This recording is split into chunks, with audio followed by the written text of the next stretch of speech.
Gold trusted gold buyers. మీరు తాకట్టు పెట్టిన బంగారాన్ని విడిపించి ఈ రోజు ఉన్న మార్కెట్ ధరకు కొనబడను. బడ్జెట్ మూవీస్ అందులో ఈ మంత్ లో రిలీజ్ అవుతున్న కూలీ మూవీ అందులో కూడా క్యారెక్టర్ చేసినట్టున్నారా? అవును. సో ఎలా ఉండబోతుంది అన్న లోకి గారి మ్యాజిక్? Yes. అంటే ఆ, ఎలా చెప్పాలి అంటే ఒక ఫుల్ ఫామ్లో ఉండే ఒక అగ్రెసివ్ బ్యాట్స్మెన్ ఫామ్లో ఉన్నప్పుడు ఎలా మనందరి కళ్ళు ఉంటుందో ప్రస్తుతానికి యాజ్ ఇట్ ఈస్ లోకి గారి మీద, లోకేష్ కనగరాజు గారి మీద కూడా అందరూ మొత్తం ఇండియన్ ప్రపంచ సినిమా వ్యూవర్స్ అందరూ చూస్తున్నారు. ఎందుకంటే ఈజ్ ఆల్సో ప్యారల్లీ బాక్స్ ఆఫీస్ని దద్దరిల్లిస్తూ వస్తున్నాడు ఒకవైపు ప్రతి film from his particular language and even pan.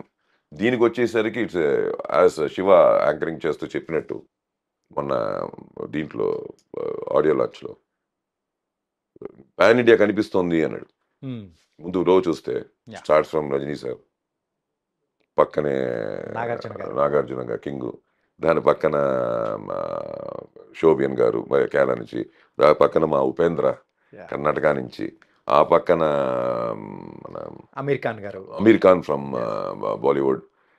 ఇలాగూ if you see it's pan Indian film. Right, what he said was right. Pan Indian film అంటే పాన్ ఇండియా కనిపిస్తుంది అన్నాడు. అలాగూ ఇవాళ ఎక్కడికో వేరే అంటే నేనేంటానంటే 28 స్టేట్స్ అంతేగా. మన ఎంతసేపు ముంబై, మనం నార్త్ అనేసరికి ముంబై ఒకటి లెక్కేసుకుంటూ ఉంటాం.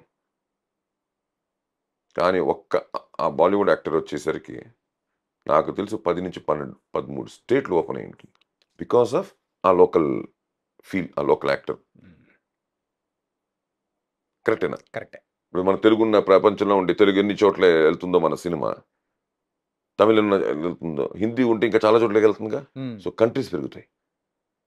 కంట్రీస్లో ఆల్రెడీ తెలుగు అయితే ఒక థియేటర్ అయితే, ముంబై హిందీ అయితే 4 థియేటర్లు రిలీజ్ అవుతాయి ఆ కంట్రీలో. సో ఇలాగూ ఇట్స్ గెటింగ్ ఎక్స్పాండ్. దానికి బేస్ ఎంత స్ట్రాంగ్గా పడాలి, ఎంత స్ట్రాంగ్గా ఉండాలి, అంత ఎక్స్పాండ్ అవుతున్నప్పుడు ఆ బేసే లోకేష్ కనగరాజు. ఓకే. ఎందుకంటే ఇంతమంది పెట్టుకోవడం వేరు, ఇంతమందిని వాళ్ళకి ఇంట్రెస్టింగ్గా చెప్పడం వేరు కదా. వాళ్ళ స్టేట్లో వాళ్ళ ఆర్టిస్టులు ఉన్నప్పుడు వాళ్ళ అక్కడ కూడా కన్విన్స్ చేయడం చాలా కష్టం. మా కంపారిజన్లు అన్నీ వస్తూ ఉంటాయి, జనరల్గా జరుగుతాయి అవి. అక్కడ హీరో, ఇక్కడ హీరో, లేకపోతే అక్కడ ఇంకో చేసినప్పుడు ఇలాంటివి వస్తాయి. ఇక్కడ చూస్తే అందరూ ఆల్మోస్ట్ వాళ్ళు పెద్ద రేంజ్ హీరోలే. ఉపేంద్ర గారు పెద్ద హీరో అక్కడ. శోభిన్ ఆల్సో బిగ్ ఆయన వేషాలు, ఆయన హీరో, ఆయన వచ్చేసిన ఆఫ్టర్ బాయ్స్. తర్వాత నాగార్జున గారు అయితే అన్నయ్య అయితే సూపర్ హిట్లు ఇస్తూనే ఉంటారు మనకి రెగ్యులర్గా. ఒక ప్లస్ ఆయనకి సంబంధం లేని ఒక యాక్టర్ చేశారు టోటల్గా. సో చూస్తారు మీరు, ఎలాగో ఆల్రెడీ చూపించడం మొదలెట్టారు టీజర్లు, ట్రైలర్లో. నెక్స్ట్ మీరు సినిమాలు చూస్తారు 2.5 గంటల సేపులో.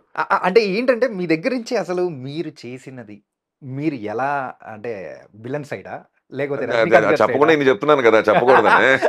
నేను ఆ పాయింట్ కోసం వెయిట్ చేస్తున్నాను. ఈజీ చెప్పేస్తాను, చెప్పకూడదని ఇన్ని చెప్తున్నాను పాయింట్లు. కూలీ గురించే చెప్తున్నాను, ఎక్కడి బాగా దాటలేదు నేను. కూలీ గురించి ఇంట్రెస్టింగ్ పాయింట్స్ అని చెప్తున్నాను. అలాంటిది ఇట్ స్టార్ట్స్ ఫ్రమ్ లోకేష్ అండి. అలాగే ఇంకా రజనీకాంత్ ఆయన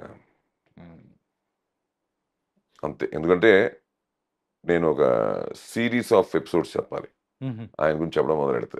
ఇలాగా అరగంట, 30 గంట, గంట కాదు, వెబ్ సిరీస్ లాగా నాది. మీరు ఇంటర్వ్యూ రోజు పొద్దునే వచ్చి తీసుకుంటుంటే ఆయన గురించి చెప్పుకుంటూనే వెళ్ళచ్చు. అంత ఎక్స్పీరియన్స్. నాట్ ఓన్లీ మేము ఒక టీమ్గా ఉండేవాళ్ళం. We gained just seeing him. ఏమీ లేదు, ఆయన పిలిచి మాకు అడ్వైసులు చేయలేదు, మాకు పిలిచి ఆయన ఏమీ నేర్పించలేదు, ఏమీ లేదు. ఆయన వచ్చాడు, ఆయన వర్క్ చేసి ఆయన వెళ్ళాడు. దాంట్లోనే నేను యాజ్ అన్ యాక్టర్ ఒక 100 పాయింట్లు నేర్చుకున్నా. యాక్టర్గా మాత్రమే ఇలా నేను చేసిన తక్కువ వర్క్లు, ఆయనతో ఉండే స్క్రీన్ ప్లేస్ తక్కువే. అలాంటిది ఆయన దగ్గర ఉన్నంత వరకు ఏదో నేర్పిస్తూనే ఉన్నాడు వితౌట్ టెలింగ్ అస్. నేర్చుకోండి అని చెప్పకుండా ఆయన చేస్తల్లోనే మాకు నేర్పించు, అర్థమైపోతుంది. నాకైతే నేర్పించింది, నాకైతే అర్థమైంది చాలా. ఒక యాక్టర్ ఎలా బిహేవ్, ఎలా ఉండాలి, అసలు ఏంటి. అలాగూ వీళ్ళంత కాంబినేషన్ చేశారంటే ఎవరెంతసేపు ఉన్నాం, ఎవరేమి ఉన్నాం కాదు, ఉండడమే గ్రేటు. బయట నుంచి ఎంతమంది లోపల ఉండాలని ట్రై చేస్తున్నారు, అలాంటిది మేము లోపల నుండి బయట వాళ్ళు చూస్తున్నాం కాబట్టి అమ్మ ఎందుకంటే క్రికెట్లో కూడా ఉంది అది. 14లో ఉండడం గ్రేట్ కాదు, ప్లేయింగ్ 11లో ఉండడం గ్రేట్ అంటాను. రైట్. టీంలో ఉంటే గ్రేట్ కాదు, ప్లేయింగ్ 11లో ఉంటేనే Playing గ్రేట్. 11. ఎందుకంటే అప్పుడే you will get a chance to prove your self. అయితే మీరు ప్లేయింగ్ 11లో ఉన్నారనమాట కూలీలో. ప్లేయింగ్ 11లో ఉన్నాం కదా, లేకపోతే మనకు ఫోటో కూడా రాకుండా ఉంటుంది కదా. సో సినిమాలో ఉన్నాను, కన్ఫర్మ్, డౌట్ లేదు దాంట్లో. లక్కీగా ట్రైలర్లో అక్కడక్కడ 2 చోట్ల కనిపించాము కాబట్టి డౌట్ లేదు. కాకపోతే నేను చూశాను, నాకు ఆల్మోస్ట్ డబ్బింగ్ కూడా చెప్పాను. ప్లస్ నాకు లొకేషన్లో, ఎందుకంటే ఒకే లొకేషన్లో చాలా వరకు జరుగుతుంటుంది మా బ్యాక్ డ్రాప్ అంతా. అందులో నేను లేకపోయినా స్పాట్లో ఉండేవాళ్ళం ఎక్కువ. ఎందుకంటే మార్నింగ్ ఒక సీన్, మధ్యాహ్నం ఈవినింగ్ ఒక సీన్, అంటే మధ్యలో సీన్ చేస్తుంటారు, Yeah. మధ్యలో వెళ్తుంటాం వస్తుంటాం కాబట్టి మనకు కొంచెం తంతులు తెలుసు. రామాయణంలో ఉడత మర్చిపోతారు ఎవరైనా? అలాగూ కూలీలో ఒక క్లోజ్ పడిన ఆర్టిస్ట్ కూడా గుర్తుంటాడు. ఓకే. అది మాత్రం నేను కన్ఫర్మ్ చెప్పాను. స్క్రిప్ట్ కూడా అలాంటిది. ఆ క్లోజ్ వాడికి పడింది అంటే చాలా ఇంపార్టెంట్ అనమాట. ఒక క్లోజే ఉంటుంది సినిమాలో, కానీ ఆ క్లోజ్ చాలా ఇంపార్టెంట్ అనమాట. ఓకే. అలా లాక్ చేసి ఉంటారు స్క్రిప్ట్ వైజ్ లోకేష్ కనగరాజు గారు. టెరిఫిక్ ఆ విషయంలో మాత్రం. ఓకే. అలాగూ 2.5 hours అటెన్షన్లో కూర్చోబెట్టే సినిమా. సార్, మీ బ్రదర్స్ అందరిది కూడా వాయిస్ మాత్రం దట్ వాస్ ఎక్స్ట్రీమ్ ఎపిక్. ఇంకా ఇట్లాంటి పేర్లు చెప్పుకుంటూ పోతే పెద్దగా డిక్షనరీలో ఉన్న పేర్లన్నీ తయారు అంటే పెట్టచ్చేమో అన్నట్టుంటారు. సార్, ఈ డబ్బింగ్స్ అన్నీ చెప్తూ ఉంటారు కదా. రీసెంట్గా మీరు ముఫాసాకి చెప్పిన డబ్బింగ్ ఆ వీడియో కూడా చాలా బాగా అనిపించింది సార్. అది ఏంటంటే గూస్ బంప్స్ అంటారు చూసారా, అది వచ్చేటప్పుడు చెప్పేటప్పుడు ఆ డిఫరెన్స్ అనేది కూడా మీరు చెప్తూ చెప్పారు చూసారా. Nice sir. మీరు ఆ డిఫికల్టీ ఏమైనా ఫేస్ చేశారా యానిమేషన్కి చెప్పేటప్పుడు అండ్ దీనికి నార్మల్ మూవీస్కి చెప్పేటప్పుడు? ఒక క్యారెక్టర్ చెప్పడం చాలా ఈజీ అండి. క్యారెక్టర్ చెప్పడం చాలా ఈజీ. నేనేంటంటే ఇప్పుడు యానిమల్స్, ఇప్పుడు దీన్ని జనరల్ లైన్కి చెప్పుకుంటాను, వైట్ లైన్కి, కిరోస్కి ఇప్పుడు మనిషి అనుకోండి, you can match because it's human voice. Words voice అన్నది హ్యూమన్దే కదా. అది ఫనీగా ఉండకూడదు నా పాయింట్ ఆఫ్ వ్యూలో. లైక్ ఏంటి, పిల్లలు ఆడుకుంటుంటారు డైలాగులు చెప్పుకుంటూ, అలా ఉండకూడదు. నిజంగా నువ్వు లైన్ మాట్లాడుతూ ఇలా మాట్లాడుతున్నా, లైన్లా మాట్లాడాలి. లైన్ గర్జిస్తున్నావు, ఇక్కడ కనిపించేదంతా నాదే, దట్స్ ది వే, ఇక్కడ కనిపించేదంతా నాదే.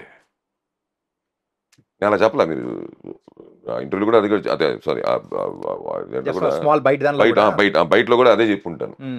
లయన్లా చెప్పాలి.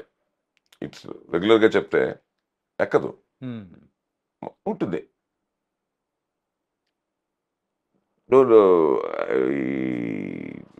యానిమేషన్ ఫిల్మ్స్ ఉంటాయి, అవి కూడా ఈజీ చెప్పాను. యానిమేటెడ్ వీళ్ళు లైవ్, ఇప్పుడు సీజీలో లైవ్ లైన్ చేశారు వీళ్ళు. వీళ్ళు ఏదో కార్టూన్ లైన్ చేయలేదు కదా. కార్టూన్ లైన్ చేస్తే మనం